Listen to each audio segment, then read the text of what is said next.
July 13th, 2024, an assassination attempt was made on the former President Donald Trump. A lot of things I noticed in this, and one of the things I wanted to point out was in the beginning there, you can see the flag is upside down. And we know that an upside down flag is a sign of distress, right? I thought it was interesting. Here's Corey Comparatore. Notice the A in his name. Here's Corey Comparatore's fire department garb, and there is no A there. It's another picture, the one where Trump went up and gave him a little kiss. There's no A there either. Kind of interesting, I thought. And then here's someone named Corey Comparatore, spells it with the A. And just after the Trump attack, he's making a post. Thankfully, the president was safe. Here are two different photos that have been used as Corey Comparatore, and here's a third one. Are they all the same people? I don't know. You tell me. On July 1st, 2024, this was the cover of The Atlantic, and if you'll notice, President Trump's ear looks as though it's bleeding, and there's a little piece missing. This was July 1st, a couple weeks prior to the assassination attempt. There's his ear, right? It's another interesting little tidbit, foreshadowing. Here's a picture of the alleged assassin, Thomas Matthew Crooks, and here we go with the Illuminati card, and it kind of looks like him, long blonde hair with a ponytail. And here's that one of those photos of Donald J. Trump with the red drawn across, and look at this here, we've got the Illuminati card again. At any time, any place, our snipers can take you out. Did you realize Donald Trump's had quite a few assassination attempts? Here's one by a young Brit man who tried to assassinate Donald Trump. He'll be spending 1 year behind bars.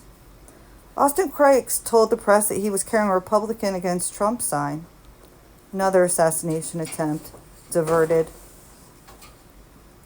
Secret Service hustled Donald Trump off stage. The precautionary measure was prompted by a sighting of a gun. Turns out it was just a, quote, Republican sign.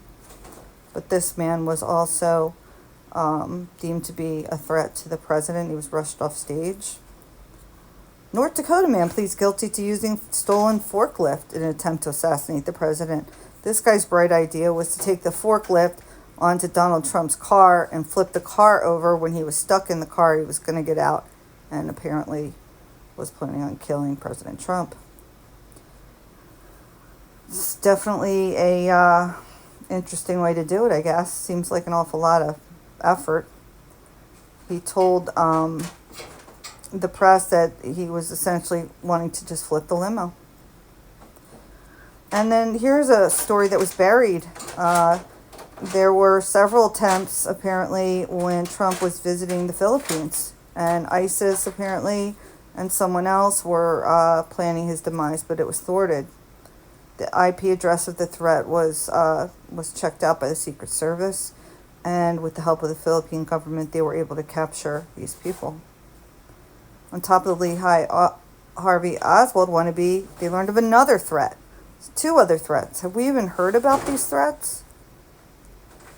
It's pretty interesting, and it definitely is harrowing to know all of this happens and no publicity for it. And another assassination attempt on President Donald Trump. This time they mailed him ricin. They wanted to poison him with ricin. Apparently it's pretty easy to do that because the person opens up the envelope and they just need to inhale it and they're dead.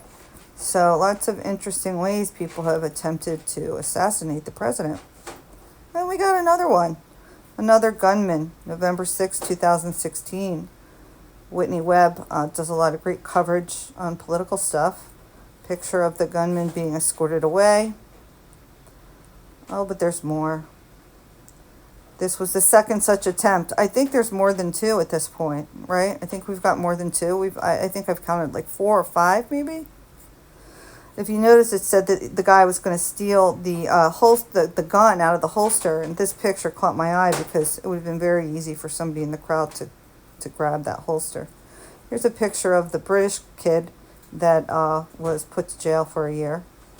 Oh boy, we even have another one now in Daytona. They were worried. And then this last photo is just bizarre. Look at the fake arm next to the lady in the pink hat. And the chick looks crazy with the orange hair and the baby. Very weird.